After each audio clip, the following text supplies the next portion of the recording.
क्रीडा रसिका हो नमस्कार. क्रीडा विश्व कार्यक्रमात आपलं स्वागत. आजच्या कार्यक्रमात राज्य क्रीडा पुरस्कार विजेते प्रदीप गंधे, पवन भोईर आणि अनिल घाटे यांच्याशी प्रशांत केणी यांनी साधलेला संवाद आपण ऐकणार आहोत. नमस्कार श्रोते हो, मी प्रशांत केणी. क्रीडा विश्व या कार्यक्रमात आपल्या सर्वांचं मनपूर्वक स्वागत करतो. महाराष्ट्र शासनातर्फे नुकतेच 2022-23 वर्षासाठी राज्यातील सर्वोत्तम क्रीडापटूंचे शिवछत्रपती राज्य क्रीडा जीवनगौरव पुरस्कार, उत्कृष्ट क्रीडा मार्गदर्शक आदी पुरस्कार घोषित करण्यात आले. शिवछत्रपती राज्य क्रीडा जीवनगौरव पुरस्कार बॅडमिंटन क्षेत्रातील नामांकित प्रदीप गंधे यांना जाहीर झाला आहे. बॅडमिंटनपटू, प्रशिक्षक ते कुशल संघटक अशी वाटचाल करणाऱ्या गंधे यांना ध्यानचंद राष्ट्रीय क्रीडा पुरस्कारानंही गौरवण्यात आले आहे. मी गंधे सर तुमचं आकाशवाणीच्या स्टुडिओत स्वागत करतो. नमस्कार. नमस्कार. कबड्डी क्षेत्रातील अनिल घाटे यांना उत्कृष्ट क्रीडा मार्गदर्शक पुरस्कार जाहीर झाला आहे.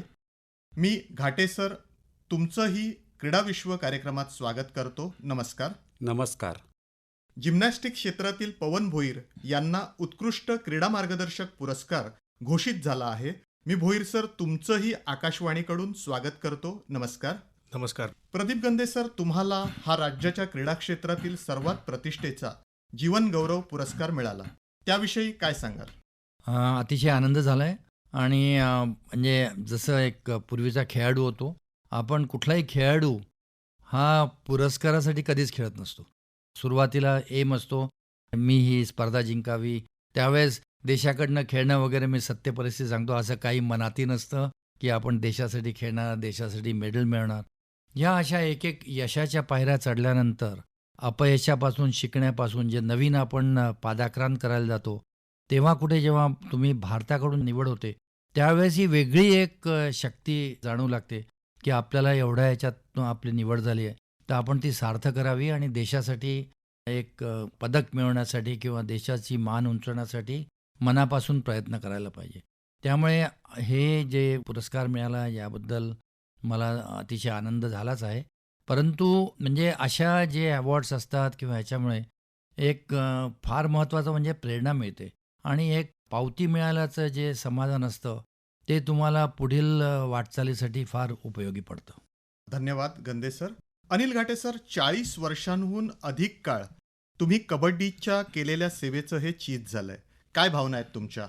मला अतिशय आनंद झालेला आहे. 40 वर्षामध्ये जे मी खेळलेलो आहे त्याची पोचपावती मला आता मिळालेली आहे. मला आता जे माझ्या मागच्या खेळाडूंनी, माझ्या पुढच्या खेळाडूंनी जे मला हे प्रोत्साहन दिलेलं आहे त्याचा मला अभिमान आहे. घाटे सरांनी तर आपल्या भावना व्यक्त केल्या. पवन भोईर सर, तुम्हाला जिम्नॅस्टिकमधील हा महत्त्वाचा बहुमान मिळाला आहे, काय प्रतिक्रिया आहे तुमची? सर्वप्रथम खूप आनंद झाला आणि आमच्यासारख्या यंग कोचेसलाही ही अशी ऑपॉर्च्युनिटी मिळू शकते, हे खूप मोठं इन्स्पिरेशन या अवॉर्डतर्फे आम्हाला सर्वांनाही मिळालेलं आहे. आणि त्याचप्रमाणे अनेक पुढे वाटचाली करण्यासाठी आम्हाला हा एक मार्ग मिळाला आहे की don't give up, there are still more opportunities, तुम्ही आणखीन खूप छान करू शकता. बरोबर. गंधे सर, बॅडमिंटनपटू, प्रशिक्षक आणि संघटक या तिन्ही भूमिका तुम्ही आपल्या कारकिर्दीत बजावल्या आहेत. त्यांचं विश्लेषण तुम्ही कसं कराल आणि यातील सर्वात आवडती भूमिका तुमची कोणती? हे फार कठीण प्रश्न विचारला. 3पैकी आवडते कुठली? ही तुमच्या त्या एज क्लासिफिकेशनप्रमाणे होत असते. सुरुवातीला शाळेत असताना आम्हाला कुठल्या खेळामध्ये प्रावीण्य मिळवायचं वगैरे काही आयडिया नसते. घरनं प्रोत्साहन, आमचे वडील दिवंगत कैलासवासी मामासाहेब गंधे यांनी कबड्डीमध्ये त्यांचं 40 ते 45 वर्ष, आज ते हयात असते तर 105 वर्ष त्यांचं वय असतं, आणि प्रत्येक काही असलं त्यांनी लिखाणही खूप केलं, खूप कबड्डी, आणि त्यावेळेस सुरुवातीला हुतुतू असायचं, आट्यापाट्या, आणि कबड्डीमध्ये त्यांनी खूप मनापासून त्यांचं सुरुवातीचे आयुष्यातले 40-50 वर्ष याला दिले. त्यामुळे घरचं वातावरण हे खेळासाठी पोषक असायचं. परंतु हेही एक असायचं की त्यावेळेस तर काही सुविधा किंवा आजही तेवढं नाही आहे, ब्रेड अँड बटर म्हणून खेळाकडे कधीच पाहायला नाही जायचं. त्यामुळे तुम्ही खेळा, तब्येत चांगली राहील आणि अभ्यासावरती पण लक्ष केंद्रित करा. शाळेमध्ये असताना मी 5 स्पोर्ट्स खेळायचो. मी इंटर कॉलेजमध्ये पण त्याच्यामध्ये खो खो, कबड्डी, बास्केटबॉल, बॅडमिंटन आणि क्रिकेट. तर मी इंटर कॉलेजपर्यंत 5 स्पोर्ट्स होते. त्यावेळेस असं काहीच कळायचं नाही आणि त्यावेळेस टॅलेंट स्पॉटिंग किंवा स्वतःला ॲनालिसिस नसतं की या खेळात मला प्रावीण्य मिळायला चान्स आहे.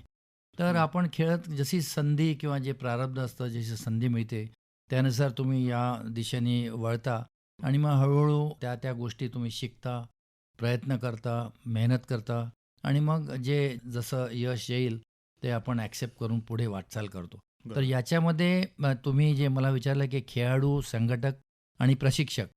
खेळाडू म्हणून जेव्हा मला कळलं की मी जेव्हा 8 ते 10 वर्ष भारताकडून खेळलो.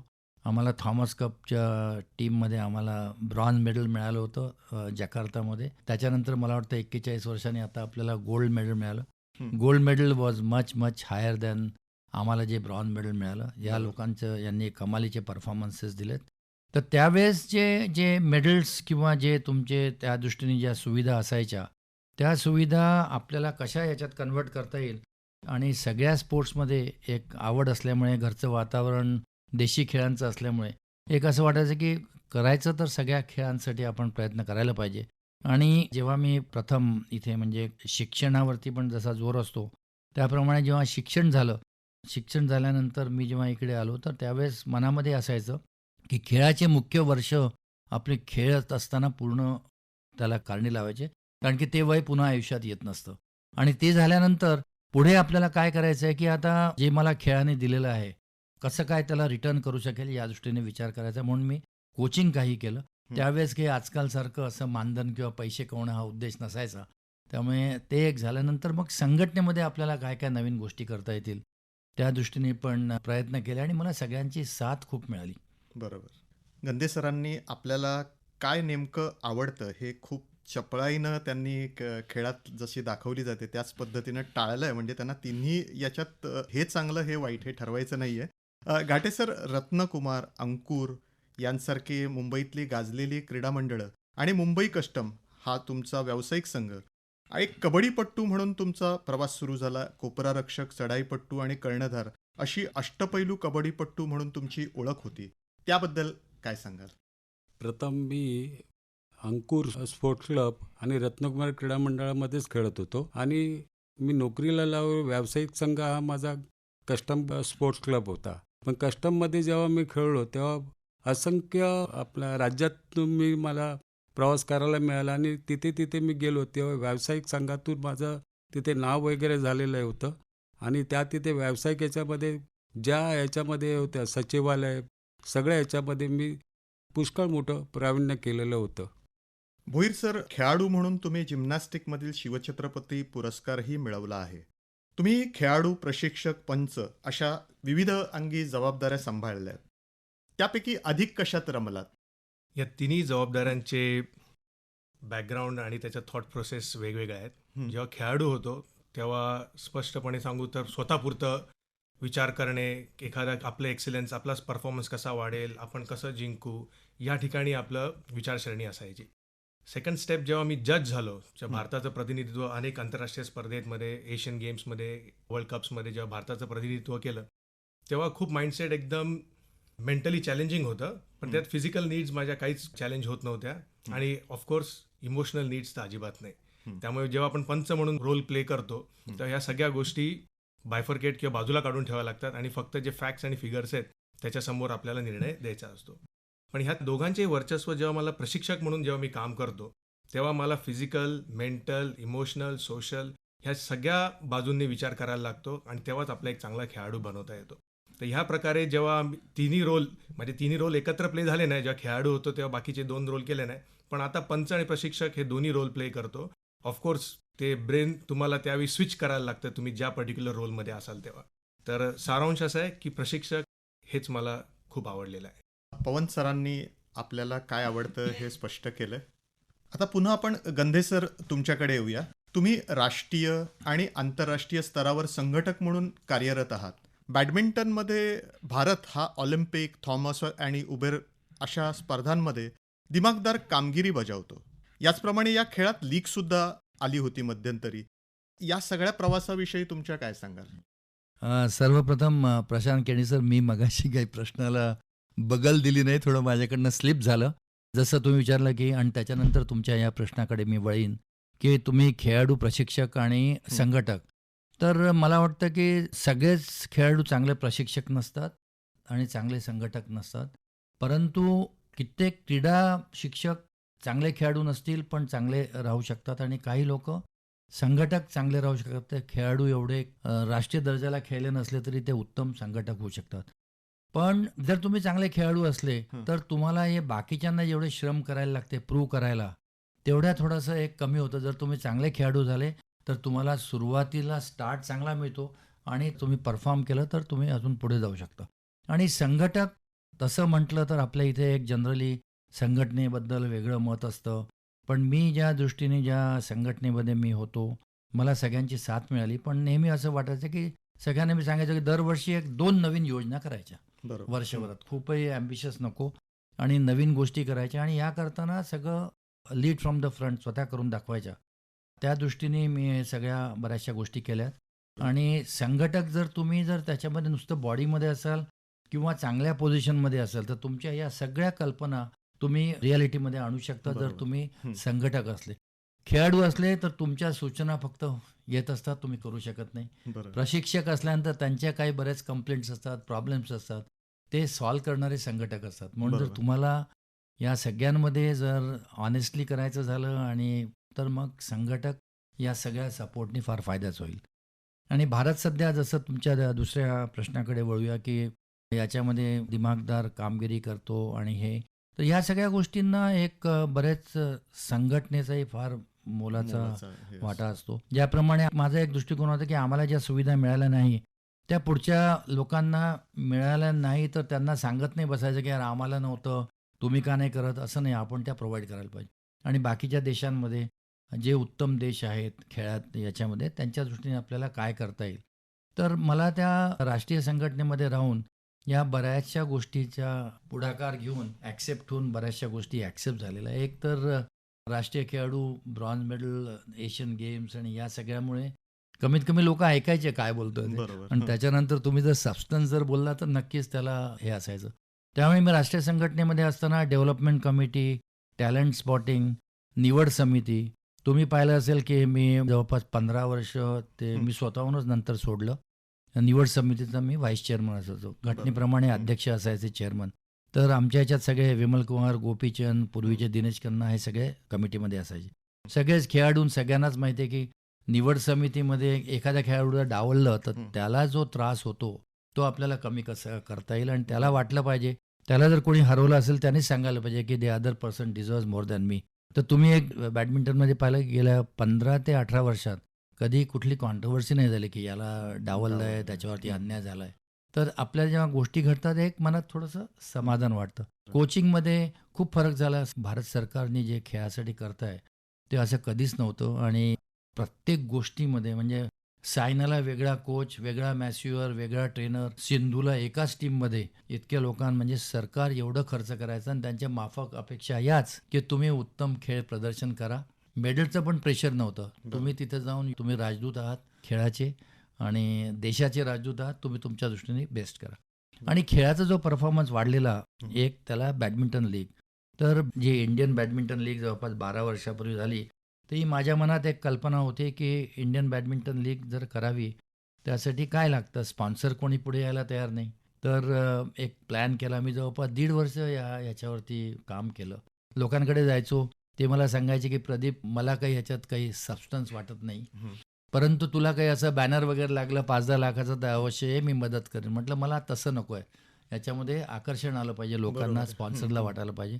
आणि त्या दृष्टीने जे झाले की इंडिव्हिज्युअल स्पोर्ट्स समजतात, तुम्ही टीममध्ये कसं कराल, या सगळ्यांचा विचार करून जेव्हा आम्हाला एक स्पॉन्सर मिळाला आणि त्याच्यानंतर पहिले 3 वर्ष इंडियन बॅडमिंटन लीग खूप छान गेली. वर्ल्ड चॅम्पियन होते मेन अँड विमेन टीममध्ये. त्यामुळे जी नवीन पिढी निर्माण झाली त्यांना वाटायचं की अरे आपल्यासारखेच ट्रेनिंग करतात, आपल्यासारखेच जेवतात, आपल्यासारखेच विनोद करतात, आपल्यासारखेच राहणी आहे, तर व्हाय नॉट मी. तो व्हाय नॉट मी हा जो मानसिक कणखरपणाला त्यापासून हे सगळे आपल्याला नवीन खेळाडू मिळाले. सध्या बॅडमिंटन लीगमध्ये काही लिटिगेशन सुरू आहेत, ते सॉर्ट आउट होतील आणि बॅडमिंटन लीग म्हणून सगळ्या सर्वांकुश प्रोग्रेससाठी महत्त्वाचं आहे. घाटे सर, तुमच्या प्रशिक्षक पदाची कारकीर्द सुद्धा गाजली. तुम्ही घडवलेल्या खेळाडूंबाबत काही आठवणी सांगाल? त्याच्या पुष्कळ आठवणी आहेत घडवलेल्या खेळाडूंची. एकतर एवढे मोठे आता जे ज्यांना छत्रपती मिळालेले आहे जे आता बँक अधिकारी आहेत ते भरपूरच त्या वरच्या लेवलला गेलेले आहेत. ते कबड्डीमधली तृप्ती सुवर्ण आहे, अपर्णा घाटे आहे, परत प्रशांत सुर्वे आहेत, जे आता प्रो कबड्डीला एक शिक्षक म्हणून आहेत. आणि परत विजय जाधवसुद्धा गेलेला आहे तिथे, साहिल आहे त्याच्यामध्ये, कापरे गेलेले आहेत तिथे. जे जे घडवलेले खेळाडू आहेत ते वरच्या लेवलला आता खेळत आहेत ते माझे खेळाडू. भोईर सर, तुमच्या मार्गदर्शनाखाली घडवलेल्या खेळाडूंची माहिती. माझे घडवलेले खेळाडू अभिजित शिंदे, ओंकार शिंदे, संदेश अटकरी, ऋणिता मोघे, चैताली पाटील, आदर्श भोईर, राही पाखले, हे अनेक खेळाडू आहेत. मी बोटावर मोजू शकत नाही एवढे खेळाडू आहेत. हे सगळ्या खेळाडूंनी आंतरराष्ट्रीय स्तरावर भारताचं नाव चमकवलं आहे. World championships, Asian games, Asian चॅम्पियनशिप्समध्ये पदकही आम्ही घेऊन आलेलो आहोत. परंतु एक खंत अजूनही बाकी आहे, ऑलिम्पिकपर्यंत पोचलो नाही. तर जेव्हा आम्ही ऑलिम्पिकला एखादा खेळाडू जाईल तेव्हा मला खरं माझं कोच बनण्याचा आनंद मिळेल. भोईर सरांनी आता सांगितलं की ऑलिम्पिक पदक विजेता घडवला तरच माझ्या हे जे काही कर्तृत्व आहे त्याला खरी सिद्धता येईल. गंधे सर, आपण गेल्या काही वर्षात बघतोय की महाराष्ट्र खेलो इंडिया स्पर्धेत चमकतोय आणि राष्ट्रीय क्रीडा स्पर्धेत सुद्धा ही चमक दिसते. गोव्याच्या राष्ट्रीय क्रीडा स्पर्धेत आपण अव्वल पदक विजेते होतो. आपल्याला 220हून अधिक पदकं महाराष्ट्राच्या खात्यावर होती. महाराष्ट्राच्या या यशाचं तुम्ही थोडक्यात कशा रीतीनं हे कराल? मी सगळ्या संघटनेंना आणि खेळाडूंना आणि त्यांचे इंडिव्हिज्युअल कोचेसला क्रेडिट देईन. महाराष्ट्र ऑलिम्पिक असोसिएशन एक त्या सगळ्यांना एकत्र करून वाटचाल करतं. सरकारचं आर्थिक पाठबळ असतं. तर खरी मेहनत, कारण की 15 दिवसात खेळाडू निर्माण होत नाही. तर जे इंडिव्हिज्युअल प्रयत्न करतात आपल्या महाराष्ट्रामध्ये आणि त्यांना कोणी सांगत नाही, ते स्वतःच्या स्फूर्तीने ते करत असतात. त्यामुळे त्यांचं मेन ह्या सगळ्यामागे यश आहे, जे कुठल्याही राज्यात बघायला मिळत नाही. बरोबर. प्रत्येक ठिकाणी कुठे ना कुठे राजाश्रय असतो. आणि महाराष्ट्र ऑलिम्पिक संघटनेमध्ये सध्या जे आहेत तुमचे डायनॅमिक नामदेव शिरगावकर आहेत आणि आमचे अध्यक्ष अजितदादा पवार आहेत. त्यांना कधी पण चांगल्या गोष्टी असेल तर नेहमीच सपोर्ट केलेला आहे. तर त्यांचं म्हणणं होतं की आपल्याला महाराष्ट्र ऑलिम्पिक असोसिएशननी ज्या काही सुविधा, पाठपुरावा करायचा जेणेकरून खेळांना फायदा होईल. आणि खेळाडूंचं प्लेयर्स फर्स्ट हे त्यांचं मेन ब्रीदवाक्य होतं या स्पर्धांसाठी. आणि आम्ही स्वतः प्रत्यक्ष हजर होतो प्रत्येकाला एनकरेज करण्यासाठी. बरोबर. क्रीडाविश्व या कार्यक्रमामध्ये आज आपण जे महाराष्ट्र शासनातर्फे राज्य क्रीडा पुरस्कार जाहीर झाले त्याच्यात प्रदीप गंधे यांना प्रतिष्ठेचा जीवनगौरव पुरस्कार मिळाला. त्याशिवाय अनिल घाटे आणि पवन भोईर यांना राज्य क्रीडा मार्गदर्शक पुरस्कार जाहीर झाला आहे. या निमित्तानं आपण आज क्रीडाविश्व या कार्यक्रमामध्ये त्यांच्या आगामी वाटचालीविषयी आणि आतापर्यंतच्या त्यांच्या कर्तृत्वाविषयी चर्चा केली. आपण तिघंही आकाशवाणीच्या स्टुडिओत आलात आणि आमच्याशी चर्चा केली त्याबद्दल धन्यवाद. धन्यवाद. धन्यवाद. Thank you very much. आता आपण आढावा घेणार आहोत आठवड्याभरातील महत्त्वाच्या घडामोडींचा. भारतीय देशांतर्गत क्रिकेटमधील सर्वात यशस्वी संघ असलेल्या मुंबईनं 27 वर्षांनी इराणी करंडक स्पर्धेचे विजेतेपद पटकावले. रणजी करंडक विजेते मुंबई आणि शेष भारत यांच्यातील हा सामना अनिर्णित राहिला आणि पहिल्या डावातील आघाडीच्या जोरावर मुंबईला विजयी घोषित करण्यात आलं. 5व्या दिवशी 8व्या क्रमांकावर फलंदाजीला आलेल्या तनुष कोटियननं शतकी खेळी साकारत मुंबईच्या खडूस वृत्तीचं दर्शन घडवलं. पहिल्या डावात सरफराज खानच्या द्विशतकाच्या जोरावर मुंबईनं 537 धावा केल्या होत्या. प्रत्युत्तरात अभिमन्यू ईश्वरनच्या 191 धावांच्या खेळीच्या बळावर शेष भारताला 416 धावाच करता आल्या. त्यामुळे मुंबईला मिळालेली 121 धावांची आघाडी जेतेपदाच्या दावेदारीसाठी महत्त्वपूर्ण ठरली. श्रोतेहो, याचबरोबर क्रीडाविश्व हा कार्यक्रम समाप्त करायची मला अनुमती द्या. पुन्हा आपण भेटू याच दिवशी याच वेळी. तोपर्यंत प्रशांत केणीचा नमस्कार. राज्य क्रीडा पुरस्कार विजेते प्रदीप गंधे, पवन भोईर आणि अनिल घाटे यांच्याशी प्रशांत केणी यांनी साधलेला संवाद आत्ता आपण ऐकला. निर्मिती सहाय्य रत्ना मगरे यांचं, सादर करते डॉक्टर प्रफुल्ल तांबे. बराय तर क्रीडा रसिक हो, आजच्या कार्यक्रमात आता आपण निरोप घेणार आहोत. पुन्हा भेटणार आहोत पुढच्या क्रीडा विश्व कार्यक्रमात. तोपर्यंत नमस्कार.